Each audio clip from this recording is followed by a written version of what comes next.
Es importante destacar esta conformación de dos reinos en este antiguo territorio que en efecto correspondería con la tierra de Palestina, que como ya dijimos desde el principio, era sobre todo conocida como tierra de Canaán, ¿no? Hemos ido viendo su configuración y aquí ya podremos ver, digamos, de qué modo es que estos dos reinos, el reino del norte y el reino del sur, empezaron efectivamente a configurarse como tales. En el caso de la zona norte, que en un principio, o sea, antiguamente de hecho va a ser la más destacada. La zona sur, Judá, va a quedar siempre como relegada, incluso va a pasar mucho tiempo para que esta tierra del sur adquiera cierta relevancia.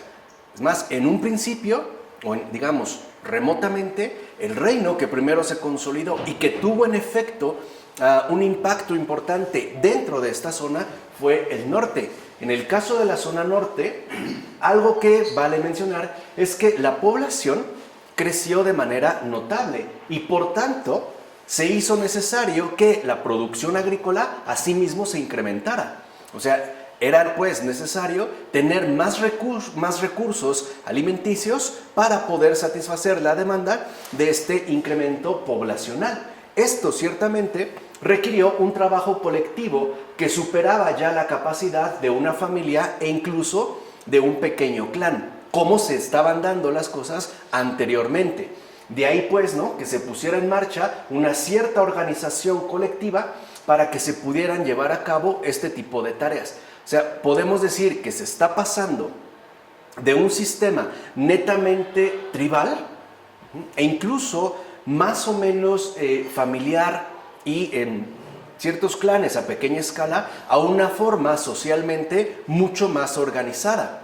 Lo que sí se sabe es que en muchos terrenos se plantaron entonces tanto olivos como viñas y se siguió adelante con la siembra habitual que era básicamente de cereales y por supuesto, como lo habíamos visto, la cría de ganado. O sea, si bien es cierto que en un primer momento, antes de este desarrollo, ¿no?, socialmente más organizado y también incluso materialmente más exigente, ya se daba una siembra de cereales y también una cierta cría de ganado, ahora se va a añadir la plantación tanto de olivos, en efecto para obtener aceite, como de viñas, sobre todo para la producción vitivinícola, o sea, para la elaboración de vinos. Ambas producciones van a dar paso también a un desarrollo de vínculos comerciales entre ambas zonas, o sea, en este caso en la zona norte y en la zona sur. Es más, es ahí o a partir de esta cuestión que se van a construir una serie de caminos, sobre todo para poder transportar las mercancías tanto de norte a sur como de sur a norte. Aunque la que llevaba la ventaja en este momento, repito, era la zona norte. Era, podríamos decirlo en términos más recientes, era una zona mucho más desarrollada que lo que ocurría en el sur, a pesar de que había sobre todo un cierto acercamiento en términos comerciales. Así pues, vemos cómo se van a ir desarrollando ciertas estructuras de cooperación y de comunicación entre los clanes y tribus de la zona norte. O sea, justo por el crecimiento que han experimentado, tanto los clanes como las tribus empezarán a mantener una cierta comunicación mucho más estrecha, al grado de que estas tribus, estos clanes que están ubicados en la zona norte, van a empezar a llevar a cabo una cooperación mutua entre ellos. Por supuesto, también evidentemente van a surgir nuevas necesidades defensivas, porque se hacía necesario hacer frente a las incursiones de los filisteos que llegaban desde la costa con mucha más frecuencia. O sea, también se tenían pues que proteger de estas incursiones filisteas que ciertamente eran frecuentes. Eran incluso, podemos decirlo así, constantes. Y recuerden, como dijimos la ocasión anterior, que ahí donde llegaban los filisteos, la destrucción estaba garantizada. Los filisteos, que formaban parte de los llamados pueblos del mar, se caracterizaban tanto por su violencia como por la destrucción que llevaban a cabo allá a donde llegaban. O sea, digamos, las ciudades, ¿no? Estas pequeñas ciudades a las que podían llegar arriba. Por eso, y eso es, digamos, lo que nos podría indicar más la aparición de esta cooperación o de la necesidad de esta cooperación, es que justo ante la amenaza, en especial de los filisteos, se va a crear un sistema común de defensa. O sea, se van a unir, pues, para poder rechazar los ataques que los filisteos solían realizar en esa zona.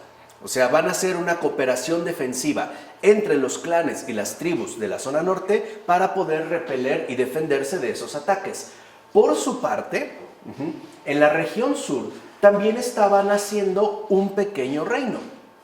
Pero, insisto, era incluso, ¿no?, en todos los aspectos mucho más reducido, aunque también ya se estaba formando.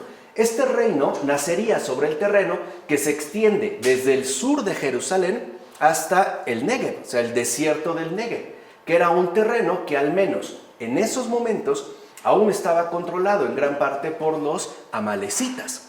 O sea, los amalecitas dominaban la zona más sur de la tierra de Canaán. Entonces, el reino del sur justo empezaba a formarse desde el sur de Jerusalén hasta el desierto del Negev.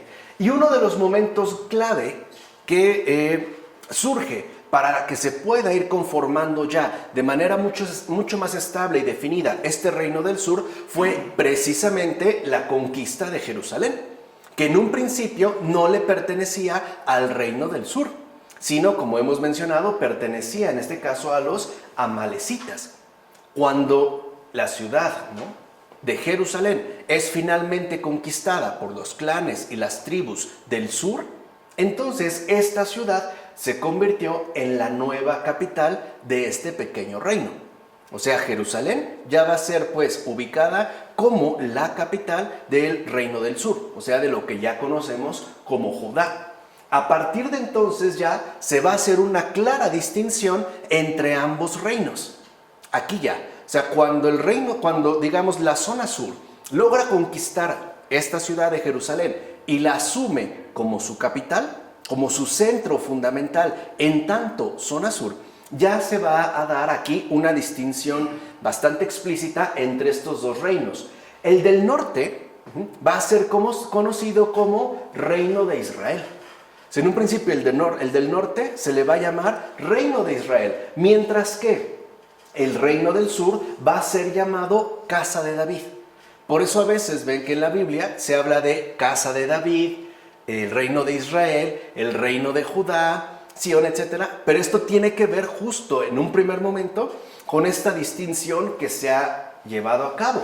Joroam va a ser reconocido como el fundador de Israel, mientras que Ocosías será reconocido como el fundador de Judá. O sea, y esto es importante tenerlo en cuenta. Joroam, ¿no?, va a ser pues reconocido como el fundador del reino de Israel, mientras que Ocosías será considerado el fundador de esta casa de David, que si lo ven en un primer momento no se le llama reino de Judá, se le llama en un primer momento casa de David, lo cual ya, a pesar, digamos, de los parentescos tribales que mantienen los del norte y del sur, ya plantea una distinción bastante explícita entre ambos reinos. Los del norte, reino de Israel, y los del sur, casa de David. ¿Vale? Ahora bien, muy avanzado el siglo X antes de Cristo, o sea, estamos hablando en el año 1000 antes de Cristo, para darse una idea, se va a dar un acontecimiento que marcará efectivamente el final de una época, para que tengamos como una cierta referencia cronológica. ¿Qué pasó? Se trata justo de la gran expedición que el faraón Sesonc, que en la Biblia es mencionado como Sisac, tal y como aparece en el primer libro de los Reyes, capítulo 14, versículo 25, llevó a cabo por toda la zona norte, que es conocida como Cisjordania, en torno al año 925 a.C. Estas referencias también son fundamentales, porque cuando se habla de Cisjordania, se está hablando a la zona norte, mientras que Transjordania pertenecería a la zona sur. Cisjordania arriba, Transjordania abajo. Bueno, Sesonc, en torno más o menos al año 925 a.C., va a realizar una seria expedición en toda la zona norte. Y durante su itinerario, el itinerario de Sesonc, que repito, en la Biblia se llama Sisac, este faraón va a ir recorriendo ciertas zonas donde de hecho Egipto ya no tiene plena hegemonía. Dijimos cómo Egipto, ¿no?, se va replegando debido a las amenazas que tiene por una parte de los babilónicos y por otra parte también de los asirios. Ha dejado pues más o menos libre este terreno, que es lo que permitió que tanto el reino de Israel como casa de Judá se pudieran conformar, se pudieran más o menos ciertamente establecer. Pero que además, aunque Egipto ya no tiene precisamente pleno poder sobre estas zonas, estos terrenos, estos territorios sobre todo, le van a seguir interesando. Es más, su expedición militar sirvió para imponer de nuevo su dominio en estas regiones. Entonces el faraón Sesoc, ¿no?, este faraón egipcio, lo que hace es tratar de recuperar el control de estas zonas, que ya se habían vuelto más o menos independientes. Dijimos, ya están alcanzando una configuración propia, incluso entre ellas, tanto en el norte como en el sur. Entonces, Sesonc lo que va a buscar es recuperar el control de toda esta zona, en especial de la zona norte, porque en relación a Egipto, evidentemente es la que quedaba más alejada y por ende era la que estaba, si lo quieren ver así, más abandonada, más descuidada. Por eso Sesonc, en esta expedición, ¿no?, esta gran expedición que lleva a cabo, sobre todo se va a concentrar de entrada en toda esta zona norte, es decir, en el reino de Israel. Sesonc, en ese momento, no se va a interesar por los dos nuevos territorios en particular que se están formando, es decir, Yisrael, como se le llamaba, y Jerusalén. Es más, no va a entrar en ellos ni los va a atacar. O sea, imagínense que para Sesonc, Yisrael y Jerusalén eran insignificantes, o sea, ni siquiera valía la pena detenerse a tratar, a intentar, digamos, ¿no?, hacer una ofensiva o un ataque de conquista que permitiera ciertamente tenerlos bajo control. No obstante, aunque esta expedición de Sesonc, con motivo de recuperar en ciertas zonas el control egipcio, particularmente en el norte, fue grande e imponente, no duró mucho su dominio, porque en poco tiempo todo cambió. Entonces vean, Sesonc trata de reimponer el dominio egipcio en esta zona, en particular en el norte. Israel y Jerusalén son prácticamente insignificantes. No siente ningún interés en estos territorios, prefiere concentrar sus intereses en otras partes. Y en efecto, en aquel entonces, número uno, no había un gobierno centralizado. Y por eso las tribus tenían que agruparse ocasionalmente cuando era necesario, o sea, cuando había que hacer frente ya de modo conjunto a los problemas comunes. Lo dijimos, eso era muy común entre las tribus y entre los clanes. Si había un problema, ciertos clanes se unen para hacer frente a las problemáticas que se les presentan. Si estos problemas eran mayores, entonces lo que se reúnen son las tribus.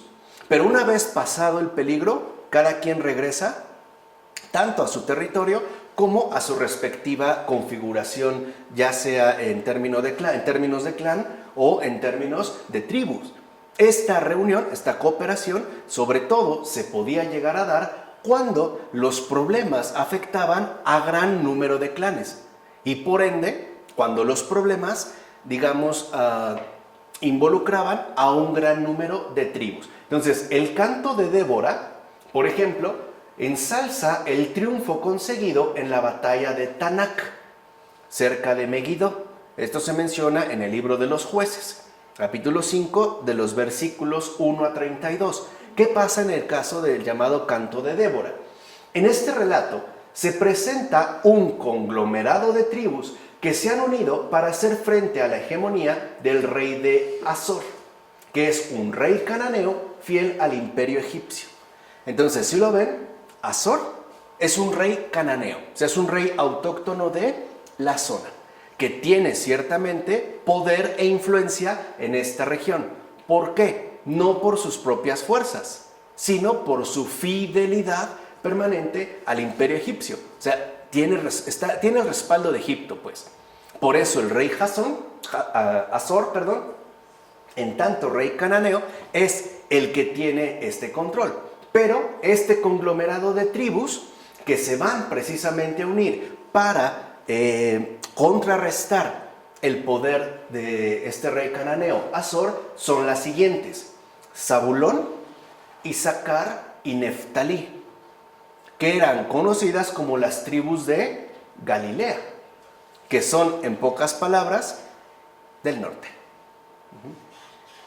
Y también están las tribus de Maquir Manasés, Efraín y Benjamín, que pertenecen a la religión central. Se van a reunir. En este caso, no se van a querer incorporar las tribus de la región costera, porque estas tribus de la región costera estaban en ese momento combatiendo a las flotillas fenicias. Estas tribus eran Aser y Dan.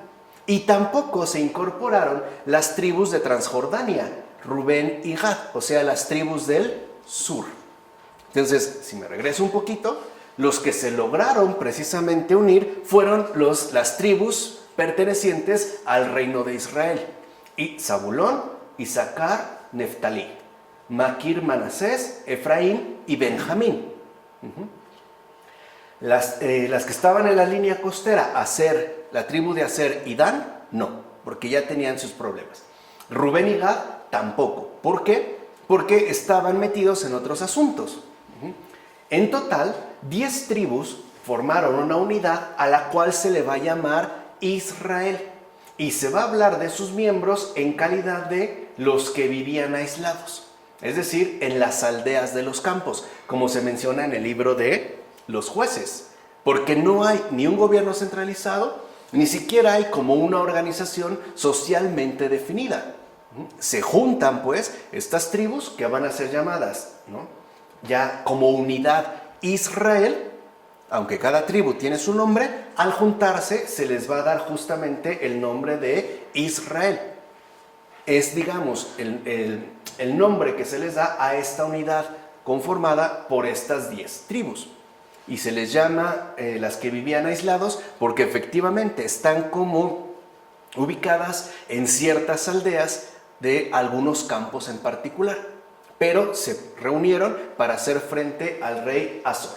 Así pues, los que vivían aislados acudieron a las puertas, que es lo que menciona el libro de los Jueces en el capítulo 5, versículo 11, es decir, a las ciudades fortificadas para hacerles frente. Se reúnen ahora, ¿no?, para ir y hacer frente al rey Azor. Y la victoria va a ser ampliamente celebrada, ya que significó el hundimiento, aquí sí ya decisivo, de estas pequeñas ciudades cananeas del norte. O sea, a partir pues de esta unión de las 10 tribus del norte, cualquier presencia cananea se terminó. Y esto también va a permitir que el reino de Israel pueda crecer todavía mucho más. Esta batalla va a producir un vacío de poder cananeo en este valle de Yisrael, porque el valle que se ubica en la zona norte se le conocía como Yisrael. Incluso los egipcios así le llamaban, Yisrael. Era el valle de Yisrael. Cuando Azor cae y estas pequeñas ciudades cananeas ubicadas en el norte finalmente son vencidas, incluso podemos decirlo así, son prácticamente, literalmente borradas del mapa, pues ahora hay un vacío de poder en la zona norte, en el conocido Valle de Yisrael. Recuerden que las tribus que se unieron no han conformado un pueblo realmente unificado, ni siquiera tienen un gobierno centralizado. Entonces, este vacío que se produjo va a ser inmediatamente aprovechado tanto por madianitas, que desde Galad saqueaban las despensas del valle de Yisrael, como los filisteos, que aprovecharon la oportunidad para poder llegar a Bet-Sean. Entonces vemos cómo ellos, se acaba pues, ¿no?, la influencia cananea o la presencia cananea, y ante este vacío, porque era la autoridad que gobernaba bajo el apoyo dado por parte de Egipto, van a haber dos que van a aprovechar esta oportunidad: madianitas y filisteos. Y es justo en este contexto histórico donde se van a enmarcar las noticias sobre la muerte de Saúl, que se conservan en los textos bíblicos. Por ejemplo, en el primer libro de Samuel, capítulo 31, versículo 10. Digamos, dentro de este contexto ciertamente conflictivo. Ahora bien, el territorio situado entre Siquem y Jerusalén, que al parecer fue donde se llevaron a cabo los primeros intentos de instauración de una monarquía, es el que la Biblia asigna a las tribus de Efraín y Benjamín, que estarían justo ubicadas en la zona central, pero con más incidencia en el sur. De ahí que Saúl, en tanto personaje de Benjamín, o sea, proveniente de la tribu de Benjamín, fuera quien liderase la transición de este antiguo sistema de agrupación tribal, que durante siglos es el que había dominado y que de hecho era algo común para la tierra de Canaán en general, a una cierta organización mucho más estable. O sea, lo que va a buscar, a final de cuentas, Saúl es conformar un gobierno estable y sólido dentro de lo posible. Y acuérdense, esto está más ubicado hacia el sur. Entonces, según se desprende de los textos bíblicos, la ciudad más importante debió de ser Gibeá, o sea, Benjamín. En ella se sabe que Saúl tenía una casa, como se menciona en el primer libro de Samuel, y había además una guarnición militar bajo el mando de Jonatán. O sea que la ciudad de Gibeá, o sea, Benjamín, ya tenía cierta relevancia. Primera, porque Saúl, en tanto rey de Judá, rey de la casa de David, tenía ahí ya, digamos, una casa para hospedarse, lo cual le daba cierta relevancia. Y al mismo tiempo porque ya contaba con una guarnición militar. Entonces, al parecer, no había allí todavía una organización administrativa muy desarrollada. También se sabe, ¿no?, que Saúl tenía su cuartel general en Micmas, o sea, en Efraín. También esto se menciona en el primer libro de Samuel. Así pues, el reino de Saúl era más bien pequeño.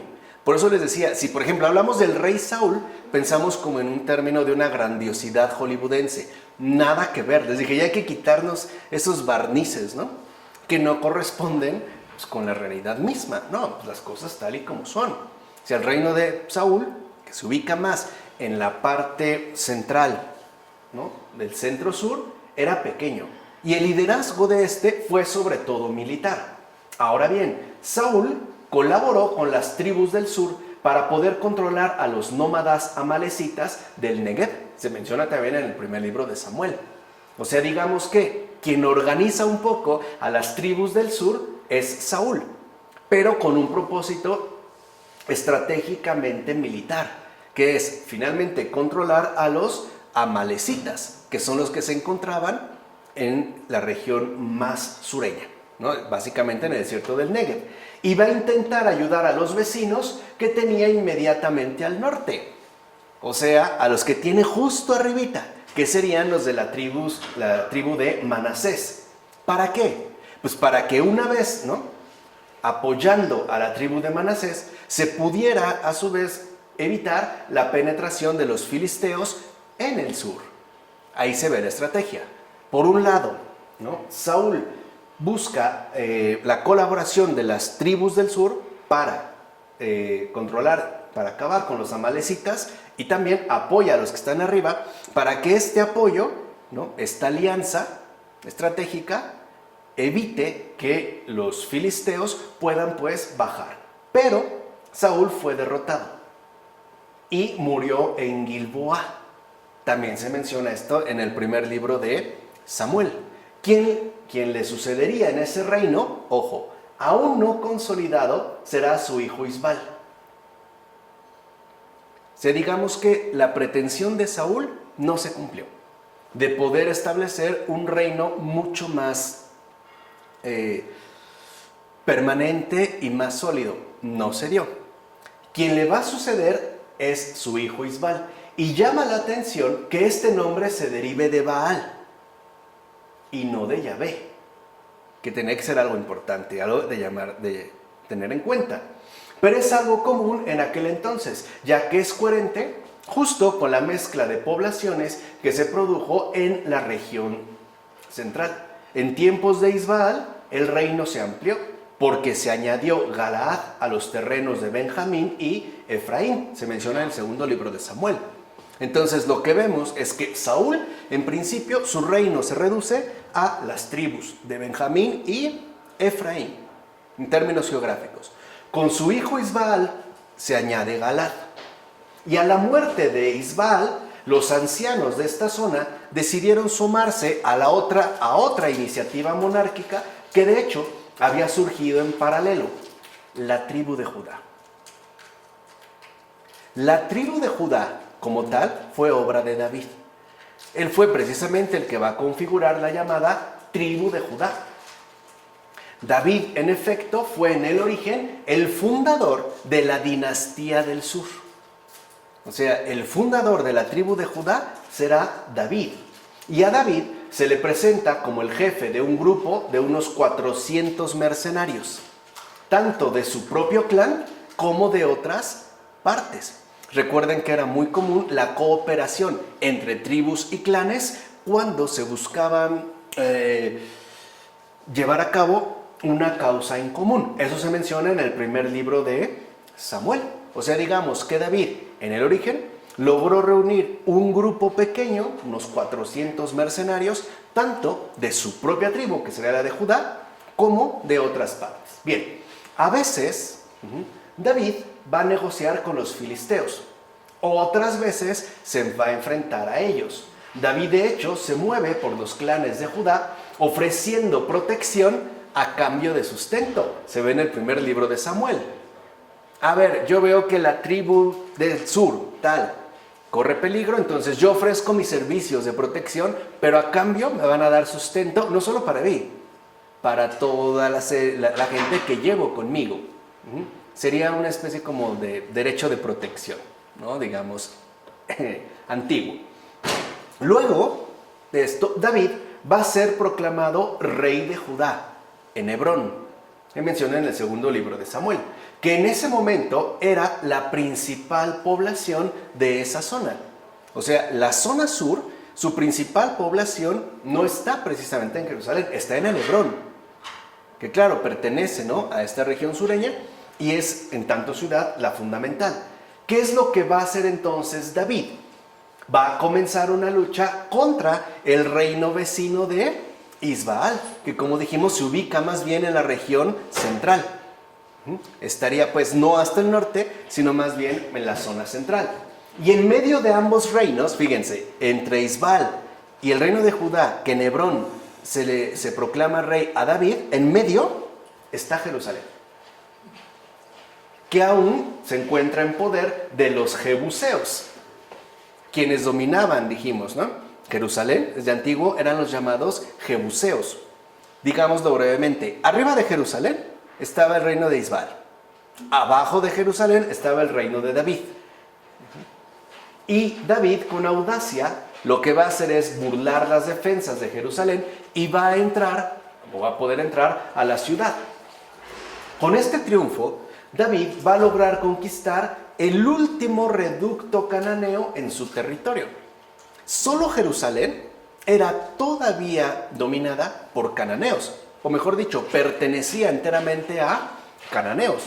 Cuando David entra y logra conquistar la ciudad de Jerusalén, los cananeos de la región sur se acabaron. Y recuerden que antes también ya se habían acabado en el norte. Bueno, con David, el último reducto cananeo de la zona sur se acabó, como se menciona en el segundo libro de Samuel.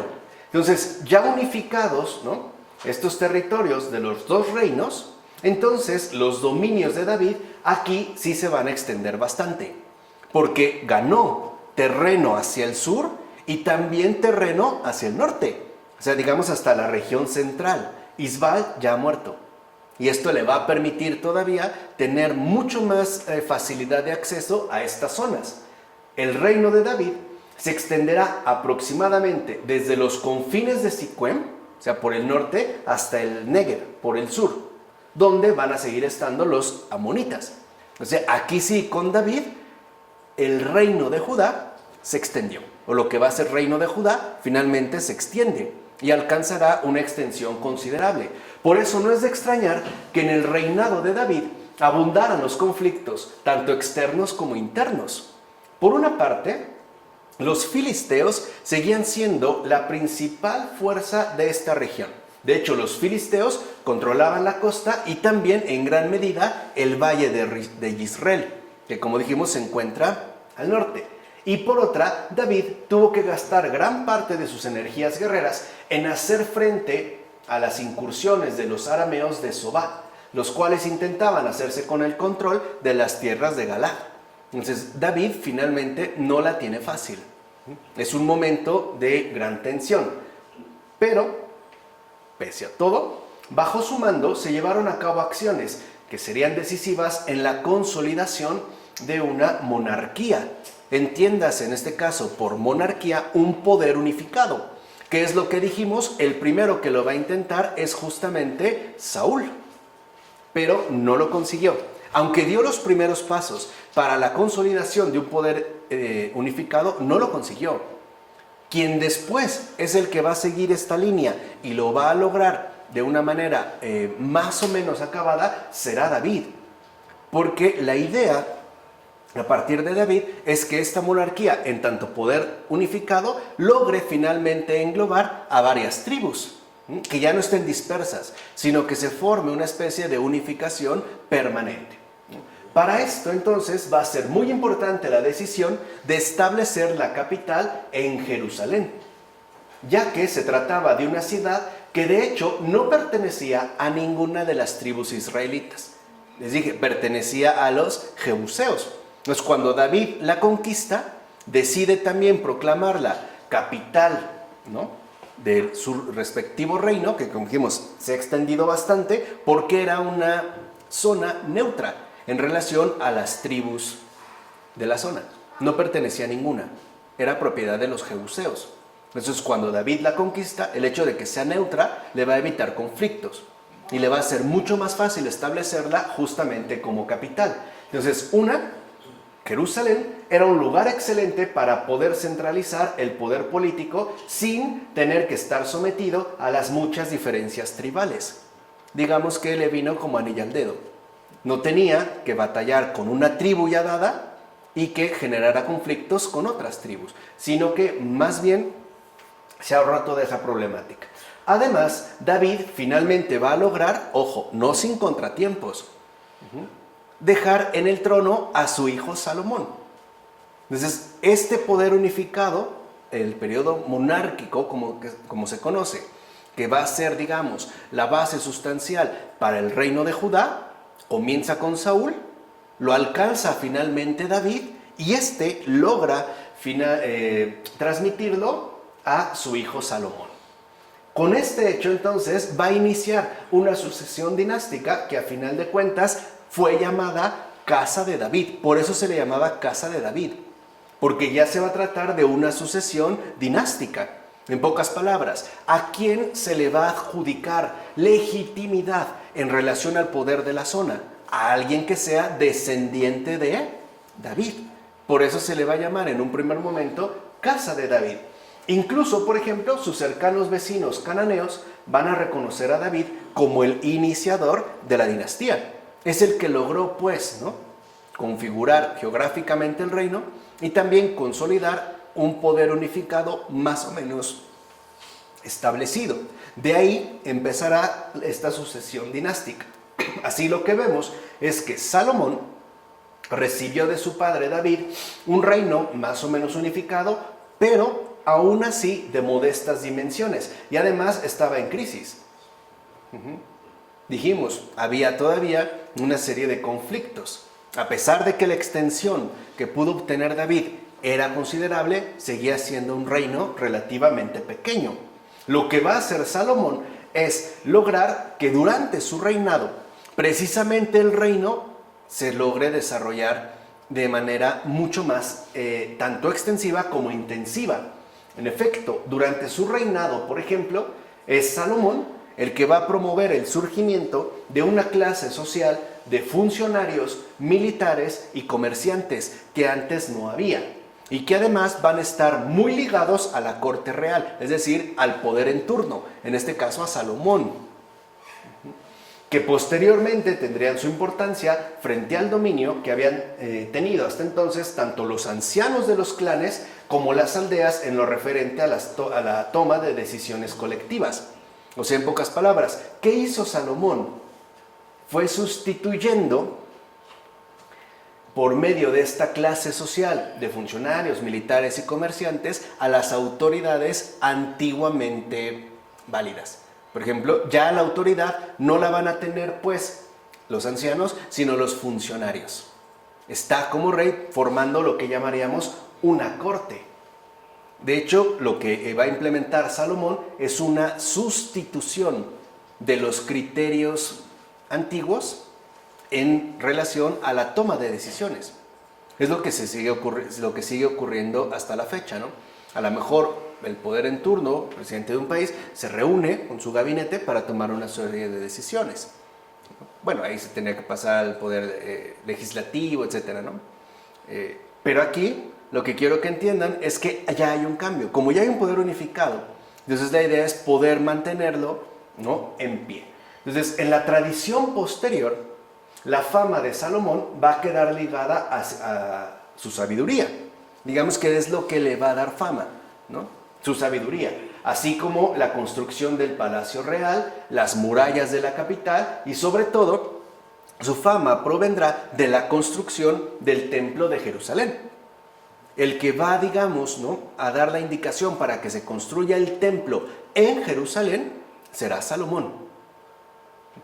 Y es, digamos, lo que a donde nos suele remitir la fama que tiene.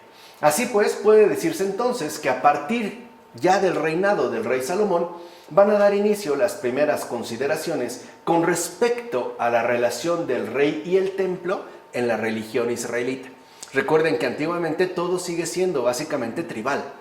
El núcleo fundamental es la familia, y esto remitía, como lo vimos, desde Abraham y desde antes, todavía antes. Lo que tiene peso aquí, digamos, es la familia, y por ende el consejo de ancianos que toma las decisiones. Aquí ya no. Aquí el que toma las decisiones es el rey, más la corte más cercana que tiene o que va a tener como respaldo. Pero, además, ahora se tendrá que discutir qué relación tiene el rey con el templo, qué relación tiene el poder con el sacerdocio, qué relación tiene la política con la religión. Dentro de esta, digamos, ¿no?, confección que ya se estaba dando de manera bastante clara. Dicho de otro modo, a partir de Salomón da inicio una seria polémica en torno a la legitimación religiosa de toda la incipiente monarquía israelita. Bueno, ¿y ustedes con qué legitimidad están gobernando? ¿De dónde proviene? O sea, estas discusiones no van a ser vanas. O sea, todas estas polémicas ciertamente no son irrelevantes. Primero porque están basadas en la exigencia de una legitimación. ¿Es solo una legitimación, o diríamos, política? ¿O tiene que ver también con una legitimación religiosa? ¿Dónde queda el templo? Podemos decirlo así. Las funciones políticas que se realizan, ¿en qué relación tienen con el culto que en el templo se realiza? Entonces, mientras las tribus de Israel formaban una sociedad desestructurada, asentada sobre todo en poblados dispersos en las colinas, recuerden, ¿no?, eran como los llamados pueblos aislados, cada quien en lo suyo, que se suelen juntar ante o como respuesta para amenazas graves. Solamente lo que sí reconocían era la soberanía, no de un gobernante, sino de su Dios Yahvé, que va a ser el garante y protector de su libertad. O sea, aunque las tribus estaban separadas y no eran gobernadas por un solo rey, si lo que las unía era un solo Dios. Digamos que la base de vinculación de las tribus de Israel era su creencia en su Dios Yahvé. Aun cuando tuvieran un gobernante distinto, aquello que las lograba ciertamente vincular y conjuntar era el reconocimiento de la soberanía de su Dios Yahvé. No, tal vez no servían ni obedecían al mismo rey, pero sí al mismo Dios. Esto es fundamental porque de hecho ninguna persona podía atribuirse un mando soberano sobre todo el conjunto de aquella población.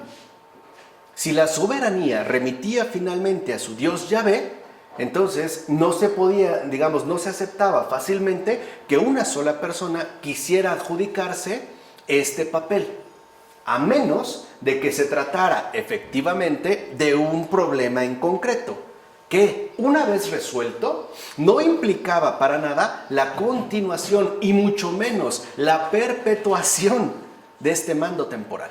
O sea, se podía reconocer la aparición de un dirigente bajo un problema concreto, pero una vez que el problema se resolvió, ya no era considerado pues una autoridad legítima, era más bien algo circunstancial. Entonces, en todo caso, los habitantes podían escoger libremente si querían o no unirse a la convocatoria dirigida por aquel líder meramente temporal. Entonces, los problemas eran temporales, el liderazgo también lo era. Alguien, por ejemplo, ¿no?, era reconocido con una capacidad de organización efectiva para solventar los problemas y entonces se le podían seguir. Alguien lo podía seguir, pero no era una cuestión obligatoria. Es más, no solo las tribus, sino también en los clanes y al interior de estos mismos clanes se podía decidir si se quería o no adherirse a este líder. La adhesión, como dijimos, era algo temporal. Una vez resuelto el problema, se acabó. Entonces, los propios textos bíblicos conservan el recuerdo del fracaso en el que terminaron los primeros intentos para poder hacerse con la realeza. Por ejemplo, a través de Abimelech, en Jueces 9, versículos 1 a 57. O sea, Abimelech, por ejemplo, quiere hacerse con la realeza total. Quiere ser reconocido como rey único de toda la región, cosa que iba en contra de las costumbres que habían mantenido a lo largo de muchísimo tiempo. Por decirlo así, el único rey era Yahvé. Y eso es lo que los unía a todos como tribus. De ahí a que un ser humano nos quisiera gobernar a todos bajo el mismo poder, era una cosa bastante distinta. ¿Se entiende un poco la problemática que estaba surgiendo? Que no era nada sencilla. De hecho, la aceptación de alguien, por ejemplo, que tuviera mando único sobre las demás personas y los clanes, parecía ir en contra de la libertad que el propio Yahvé concedió a su pueblo al sacarlo de Egipto. O sea, que alguien quisiera adjudicarse el papel de mandatario único era contrario a la libertad que Yahvé le había concedido a su pueblo. O sea que si Yahvé había dado libertad a su pueblo, librándolo de la esclavitud de Egipto, no era para que éste se volviera a poner en manos de un tirano político. ¿Se entiende? O sea, que no pasara de una esclavitud a otro sometimiento. No, la gente no entendía, a partir de la experiencia de Yahvé, por qué se veía o se proclamaba la necesidad de establecer un poder único con mando único para todas las tribus. Para, digamos, las tribus en este momento algo era evidente: atenta contra la libertad de nuestra propia experiencia fundacional. Si el Señor nos ha hecho libres, ¿por qué ahora nos vamos a someter a un único mandatario? Y creo que tenían razón. Algo que en estos momentos nos deberíamos de cuestionar también. Sí, o sea, y a nivel, ya si lo quieren ver así, mundial. ¿En dónde está la cuestión justamente de la libertad? Ahora, ciertamente lo que la Biblia cuenta sobre Saúl no difiere demasiado con lo relatado en el libro de los Jueces. Es decir, que alguien, bajo ciertas circunstancias, ha logrado reunir al pueblo. Si no por completo, O sea, si no lo logró reunir por completo, al menos sí en gran proporción, para poder liberarlo de sus respectivos enemigos, o bien para poder salir adelante de una determinada dificultad. Pero dijimos, en principio este liderazgo solamente tenía un carácter temporal, es como la gente lo entendía. O sea, podemos decir que algún líder, ¿no?, que encabezara algún movimiento en particular, concreto y por ende temporal, no podía arrogarse una autoridad definitiva ni para todo el pueblo y mucho menos para todo el territorio. La idea, lo voy a decir brevemente, la idea es que aquel que tuviera el mando era para defender la libertad otorgada al pueblo. Para eso, no para someterlo. Al contrario, era para garantizar que la libertad otorgada por Yahvé al pueblo de Israel, a partir de que lo ha sacado de Egipto, no se viera finalmente, no se atentara contra esta libertad, no se viera anulada, que ni siquiera se viera amenazada. Sin embargo, esto todavía se mantiene en Saúl, pero lo de David y Salomón ya era algo realmente distinto. Ya aquí ya era otra cosa, o sea, ya estamos hablando de otra cosa. En efecto, tanto David como Salomón habían puesto los medios, aún incipientes, en unas dimensiones modestas, para el establecimiento de una autoridad permanente. Ellos sí. Por eso se va a hablar del periodo aquí monárquico. Pusieron pues las bases para poder establecer un mando único y que además fuera justamente una sucesión constante e ininterrumpida, una dinastía. Aquí ya cambió, la cual, ¿no?, en tanto autoridad permanente, sería detentada a partir de una monarquía hereditaria que de hecho gobernaría apoyándose en unos colaboradores fielmente cercanos a la corte del Palacio Real. Se trata pues del comienzo de un gobierno monárquico, que va a ser difícil de asimilar porque parecía ir totalmente en contra de la libertad que el propio Señor ha concedido a su pueblo. Entonces lo que hacen tanto David como Salomón, en términos muy concretos, es cambiar el modo de organización sociopolítico de estas tribus. Una, proponiendo ya que haya una monarquía hereditaria. Si el que la ha comenzado es David, ¿quién tendría que ser su sucesor? Salomón, su hijo. Y después el hijo de Salomón. Y así sucesivamente.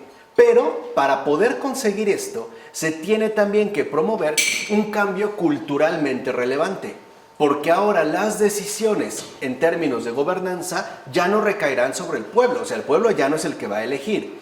Las figuras de autoridad que hasta entonces tenían relevancia, es decir, los ancianos, ya no tuvieron ningún papel. Es, por ejemplo, lo que hoy vivimos.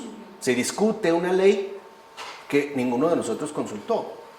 Se discute en otro lado, bajo una serie de colaboradores que, como bien sabemos, pueden ser comprados o escogidos a conveniencia. Se modificó la Constitución, ¿no? Claro, ¿no? O sea, también se podría, pues, de esta manera, ¿no?, avanzar. Entonces, cabe mencionar que hubo intentos de rebelión, claro, ante los intentos de instauración de tal tipo de gobernanza. O sea, era algo que parecía atentar contra los principios fundacionales del pueblo de Israel. Va a haber rebelión. No creen que lo van a aceptar ciertamente a la primera. Por ejemplo, la sublevación de Absalón, que contó con el apoyo tanto de los ancianos como del propio pueblo. Se relata en el segundo libro de Samuel. O bien la rebelión de Seba, hijo de Bicorí. Pero, a diferencia de lo que había sucedido con Abimelech, ambos finalmente fracasaron. Acuérdense, ya se está pues poniendo las bases de un poder consolidado, que además esté como protegido, ¿no?, por una serie de funcionarios al servicio del gobernante. Y va a haber protestas, evidentemente. Entonces, a la larga, terminó imponiéndose, no sin dificultad, la aceptación de unos reyes que, aunque tomaran algunas de las formas del poder real de las culturas vecinas, especialmente el faraón de Egipto, el rey de Babilonia, el rey de Asiria, etc., no convertían al rey en un personaje divinizado, como sí ocurría en los demás pueblos, es decir, en los demás imperios.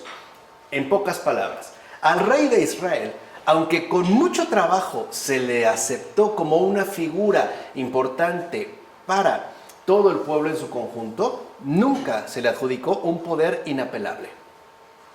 Porque dijimos, la única soberanía reconocida era para su Dios Yahvé, no para ningún ser humano, por mucha capacidad que tuviera o por mucha habilidad que fuera.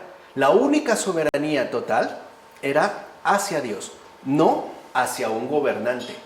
Su papel no era inapelable. Por eso, los primeros relatos sobre el origen de esta monarquía davídica, de como ya explicamos, ¿no?, remitían a la llamada Casa de David, presentan a este como un humano común y corriente.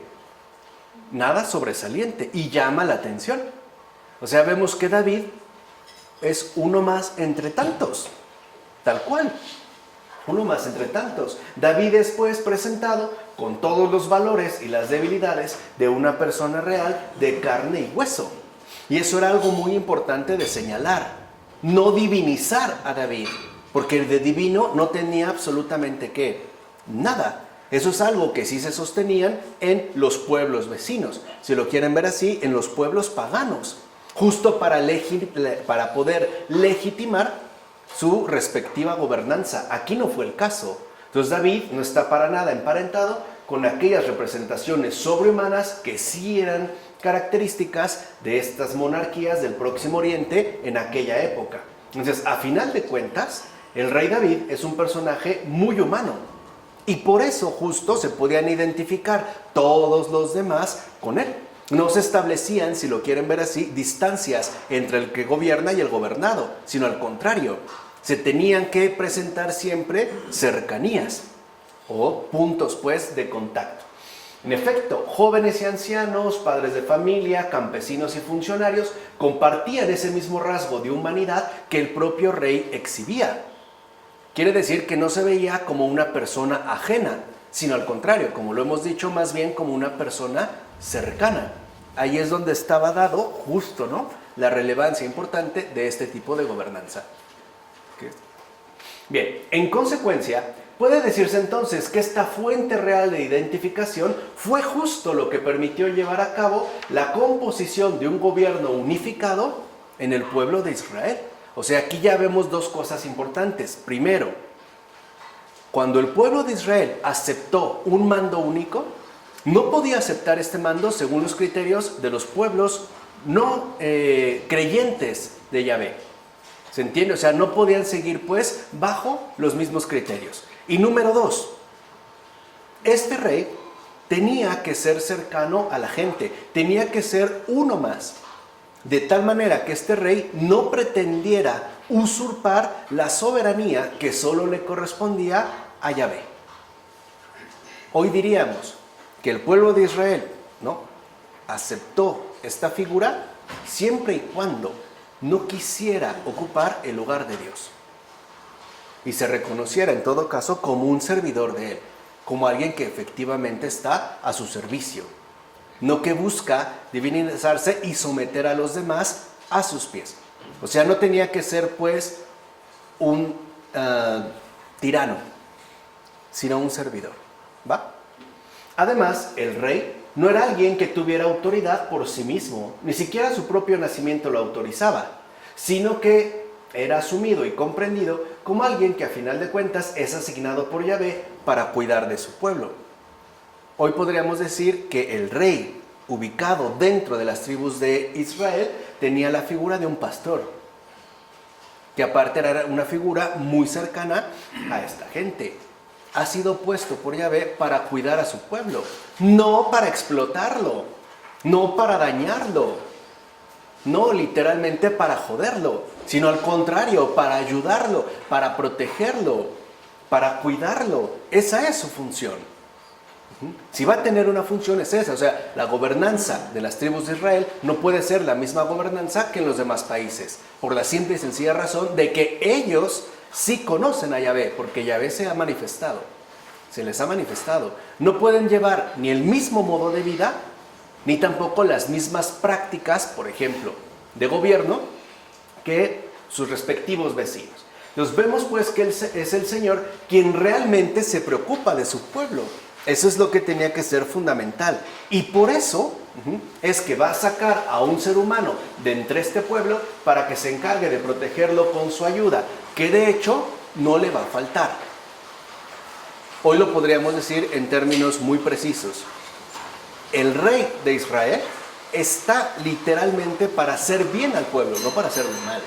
De ninguna manera, Y por ende, un rey, el gobernante del pueblo de Dios, tiene que manifestarse como una verdadera bendición, no como una maldición. Aquí se empieza ya a prefigurar sobre qué bases se puede establecer este mandato único. Así, a diferencia de lo que sucedía en aquel entorno, por ejemplo en Egipto, el rey de Israel no era el centro sagrado de la sociedad, sino un simple ser humano que justamente por ser tal carece de toda dignidad sagrada. Por eso su trato tampoco puede ser divinizado.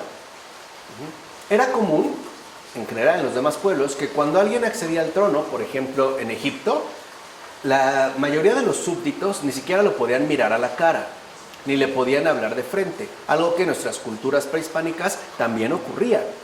Por ejemplo, a un emperador mexica nadie lo veía, y si alguno de sus servidores entraba, siempre era agachado, y de puntitas. No, es en serio, no podía hacer ruido, y al retirarse no podía darle la espalda jamás. No lo podían ver. Cuando lograban salir, iban tirando pétalos, a lo mejor de flores frescas o etcétera, para que él pudiera pasar. O la tela que usaba, ¿no? El emperador mexica no la volvía a utilizar y nadie la podía usar. Tenía que tener 5, 6, 7, 8 platillos diferentes diario. Y no podían repetirse a lo largo del año ni una sola vez.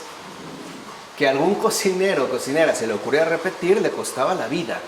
Mirarlo le costaba la vida. Bueno, lo doy un poco para que vean aquellos criterios que en efecto dentro de la configuración de la monarquía de Israel quedaban claramente excluidos.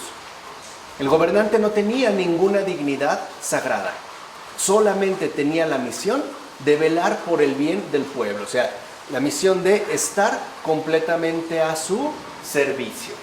¿Vale? Pongámoslo así ya de manera breve. El rey de Israel no era para nada un personaje divino, sino un ser humano llamado por Yahvé para desempeñar una tarea de servicio a través de cuidar a los demás. Ese era su gobierno. O sea, si el pueblo de Israel, el pueblo de Dios, va a tener finalmente un gobernante, no es para que éste lo explote, no es para que lo esté expoliando, no es para que esté abusando de ellos, del pueblo. Es para que lo cuide, o sea, para que esté literalmente a su servicio. Así pues, el rey del pueblo de Dios tiene que destacar como un enviado suyo. Tiene que ser, como les dije, una bendición. Además, su misión iba especialmente dirigida a cuidar con predilección a los más débiles y a los más desprotegidos. ¿Qué quiere decir? Que dentro de toda esta concepción que se está dando, incluso en términos de gobierno, el rey, número uno, debe velar completamente por los más débiles y por los más desprotegidos, que en el Antiguo Testamento incluso son mencionados mediante una figura clara: los huérfanos y las viudas. Esos deben de ser justamente su predilección. De ahí que junto a la monarquía que se estaba instaurando ya en aquel entonces, dijimos, ¿no?, desde David, Salomón, también se facilitaran los medios necesarios y las instalaciones pertinentes para llevar a cabo todas las debidas tareas de culto. O sea que el rey no puede ir paralelamente al culto. El gobierno del rey es parte del culto tributado a su Dios Yahvé. Política, pues, religión no van separadas, van juntas. Porque también la política es, si lo quieren ver así, un acto de culto, un acto de ofrecimiento al Dios vivo y verdadero que se ha revelado a este pueblo, o sea, en este caso a su Dios Yahvé. de tal manera que no pueden verse como una especie de poder oponente a, sino al contrario, como una extensión de la presencia de Dios en la tierra. Entonces recordemos que hasta ese momento estas tareas se habían limitado, lo dijimos, a ceremonias domésticas en lugares abiertos y elevados, sobre todo colinas. Eso era lo común, es lo que había hecho Abraham, es lo que había hecho durante siglos la gente de Canaán. Y según ya lo que se menciona en los libros de Samuel, David de hecho se va a apoyar en dos familias de sacerdotes para poder unificar el reino. Una de estas familias era autóctona de Jerusalén, que como dijimos estuvo ciertamente dominada por los jebuseos, que es la familia de Sadoc. La otra, la de Abiatar, servía en el santuario del arca en Silo. Se va a apoyar pues también en estas dos familias. De este modo, pues ya quedaban integrados el culto yavista, que como dijimos era propio de los campesinos y pastores de los clanes israelitas, y el culto tradicional de la ciudad de Jerusalén. Se intentaba pues alcanzar también una unificación mayor. Por supuesto, el traslado del arca al templo que fuera erigido por Salomón en Jerusalén también va a servir para presentar el culto de este santuario como heredero legítimo del culto iniciado por el grupo del Éxodo. O sea que había pues una continuidad. Aquello que remitía al Éxodo, ahora también era pues trasladado a Jerusalén, de tal forma que se trataría pues en un primer momento del mismo pueblo y por ende también del mismo culto. No serían dos cosas diferentes, sino una misma. Así pues, en torno al culto del templo en Jerusalén, se irá enriqueciendo la reflexión teológica sobre Yahvé. Es importante. Se tomará conciencia, por ejemplo, de su realeza, la cual quedaría condensada en expresiones como Señor de los ejércitos, Rey de toda la tierra, como se dice en el Salmo, Rey de las naciones, o bien soberano de todos los dioses. Todas estas expresiones destacan su supremacía, pero son expresiones que vienen dadas a partir de la experiencia que se está configurando en la formación de la casa, a partir, digamos, ¿no?, de lo que se llamará la casa de David. Una reflexión teológica, que es justamente lo que tiene que destacarse. El papel del gobernante, como sucede en los pueblos vecinos, o por el contrario, la acción visible y evidente de Dios, de Yahvé. Además, la integración de la imagen tradicional de Yahvé con algunas formas locales, cananeas, utilizadas ya en torno al culto a él, lo habíamos dicho, asimismo sirvió como punto de partida para el desarrollo de una teología peculiar sobre el propio templo y la ciudad de Jerusalén. O sea, ahora, por ejemplo, se va a llamar la ciudad de Dios, morada santa del Altísimo, ya que Dios está en medio de ella. En pocas palabras, con ello, lo que se buscaba expresar era lo siguiente: Yahvé y el reino de Israel van juntos, son inseparables, van juntos. Veremos si lo hicieron, veremos si así se cumplió, pero Yahvé y el reino de Israel van juntos. Pero para llegar a esto pasó mucho tiempo y se van a tener que atravesar diversas situaciones que vale la pena mencionar.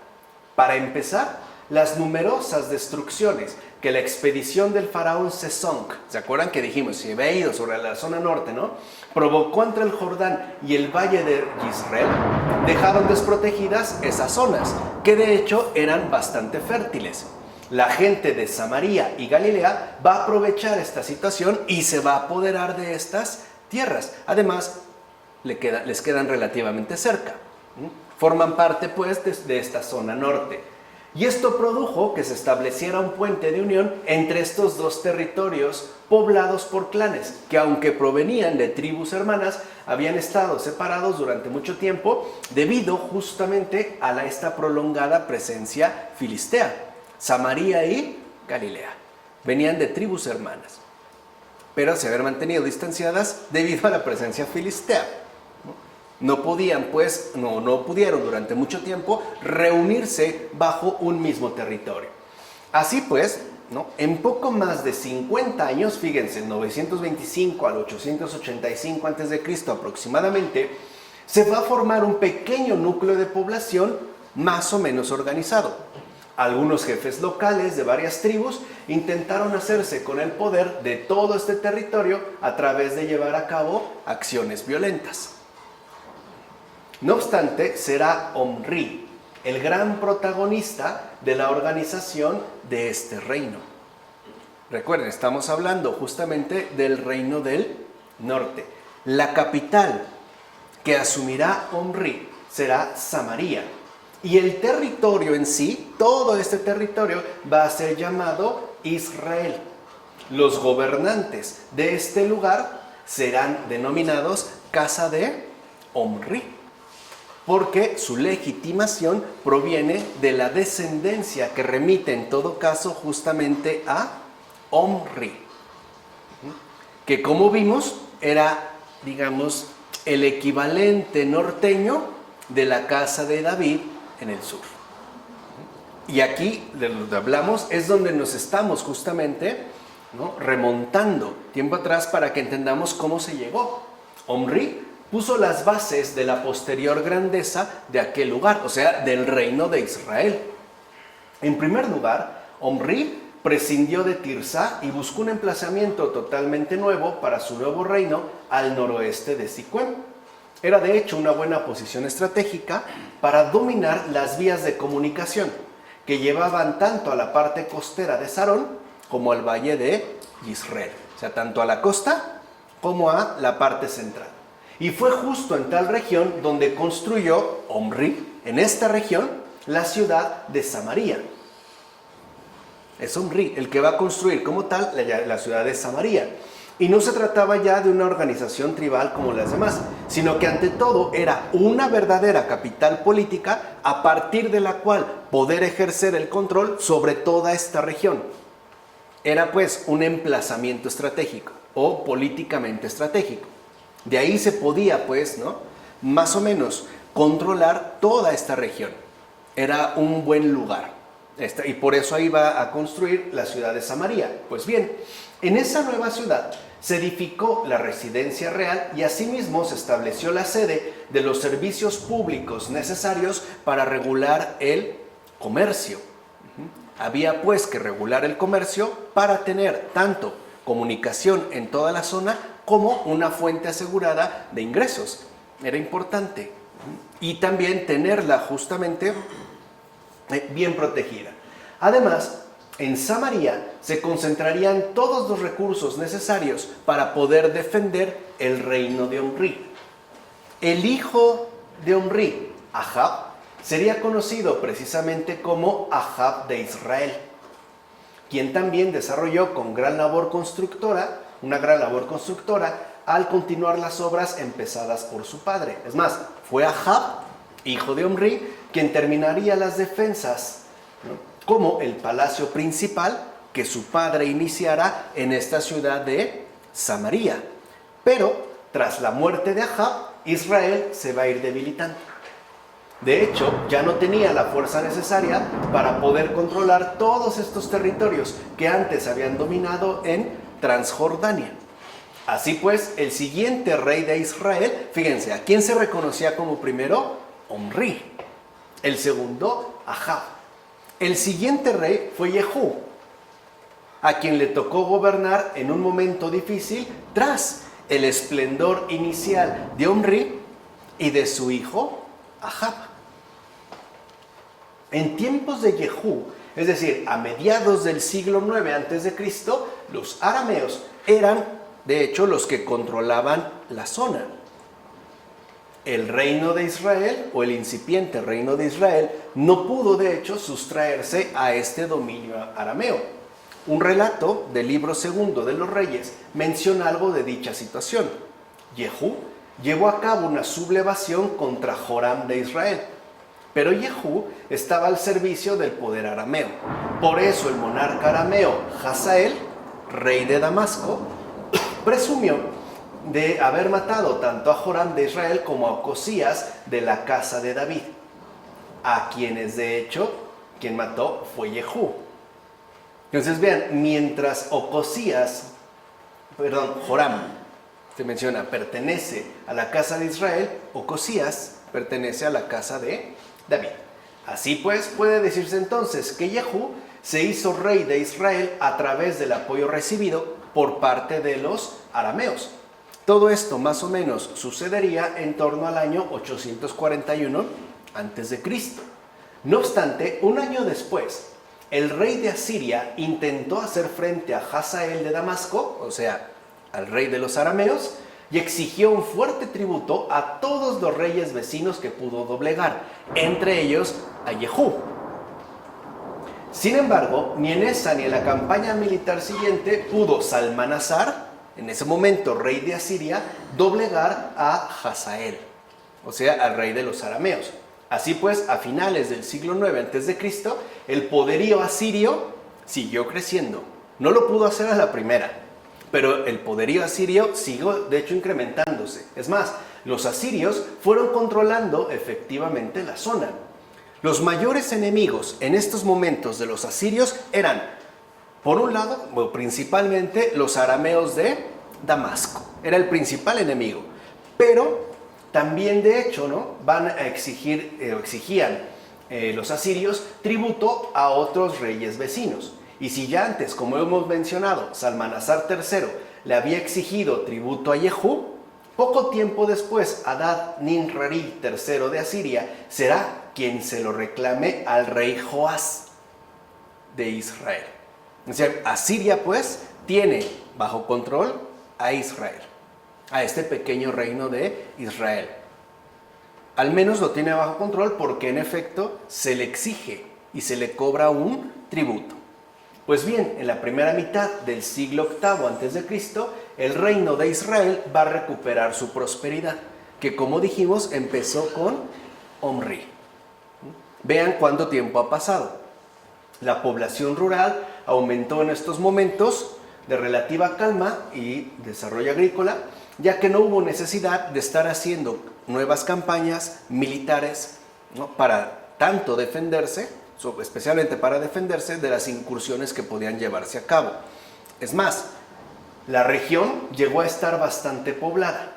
El reino de Israel contaría con unos 350,000 habitantes, que para ese entonces ya era una población considerable, ya no era pues cualquier cosa.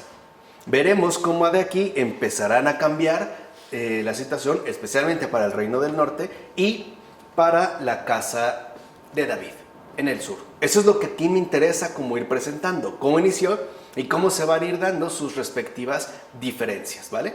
Entonces vamos a dejarle hasta aquí. En nombre del Padre, del Hijo, del Espíritu Santo. Amén.